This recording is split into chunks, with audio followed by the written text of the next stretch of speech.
Do you fancy doing this week's show, or shall I do it? Nah, you do it. I did last week's. All right.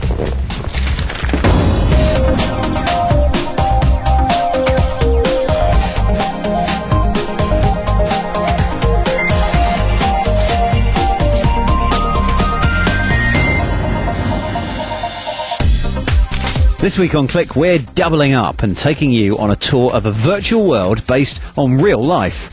Or is it the other way around? Could this be the new way to skive off work? We've got a fresh take on working from home that even your boss might like. Ever wanted to get TV on your PC? Well, we have the essential guide on how to do it. Kate picks out the gadgets you really, really don't want your friends to buy you. Welcome to Click. I'm Spencer Kelly. Wouldn't it be weird if you could create a copy of yourself? So there were two of you wandering around New York, Paris, Tokyo, Leighton Buzzard. Or maybe you could be in two different places at once, with your copy mirroring what you're doing elsewhere. Now, this is not Second Life that we're talking about. This is your first life twice. From the German capital Berlin, Dan Simmons and Dan Simmons report. Playing in lifelike environments isn't new. I can choose from several US cities in this, Grand Theft Auto, for example, all modelled fairly loosely on the real thing. But if shoot 'em up isn't real enough for you, try a virtual world like Second Life. Here you play online in real time with other inhabitants. Although much of Second Life takes place in invented spaces, fantasy shops, clubs, islands. Perhaps the closest we've come to wandering around our globe is through 3D mapping applications, providing a snapshot of how things would look, say, in Berlin. For some time now, we've had the chance to explore the Earth virtually through Microsoft's Virtual Earth and through Google Earth. But now, for the first time, we're not just getting a chance to go and visit these places, we're getting a chance to live there. Nice shirt. Welcome to Twinity, an online world that can be entered through any computer, which is a virtual reflection to the real one. Its makers, Metaversum, are based in some funky offices in the shadow of Berlin's famous TV tower. They like to call their Berlin and the replica cities that will follow a metaverse, which isn't about gaming. With Twinity, you are not escaping from your life, but you're rather enhancing your life. It's rather a platform for doing a lot of things. Some people want to stay in contact with friends and families. They can do this in Twinity. Others want to meet new people or maybe date somebody.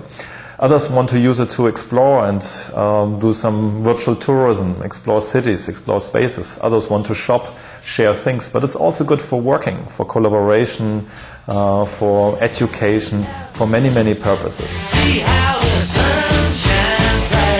While Second Life and other worlds offer some stylised versions of cities, Twinity uses the 3D mapping data currently used for things like SatNav and Google Earth. One by one, each building is then made to look as it would in the real world. I'd like to show you how we build our cities. And here we see a little collection of the facades we have been building for Berlin. It has been quite a challenge to identify what is really typical for Berlin. And Berlin is a city of so many different styles and epochs. And we go out there in the city, take pictures and build 3D facades out of those. You can change those boxes in very highly detailed 3D models. And you can live in those models. That's the interesting part. To maintain the realism, or not as some may argue, there are no weapons in Twinity. You can't go round smashing the place up. In fact, the mantra here is be nice. And as such, its makers hope the platform will attract more women. It's a social environment for meeting people, visiting galleries or online shopping.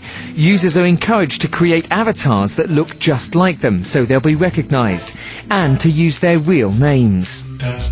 And it's a space for virtual tourism. The realism of this platform could help you plan a trip here, or just help you get your bearings before you arrive.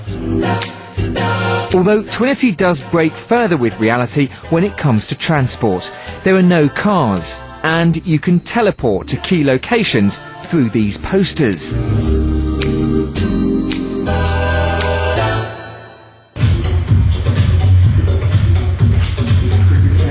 And while the clubs are the same as those in real life, trust me, I don't dance like that. But it does allow you to try out some moves. Not everybody feels cool enough and smart enough to just walk in a bar and talk up somebody. And still they would like to go out. But going out is expensive, takes time. It's much easier to go out in a virtual world. I mean, it's more comfortable, cost less. But it's also less dangerous, let's say, to talk to somebody and have a chat and have a good conversation.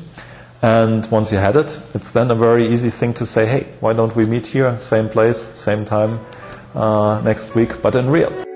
With the real and virtual much more closely entwined, just be careful who you make friends with. Dan Simmons virtually losing himself in London and Berlin.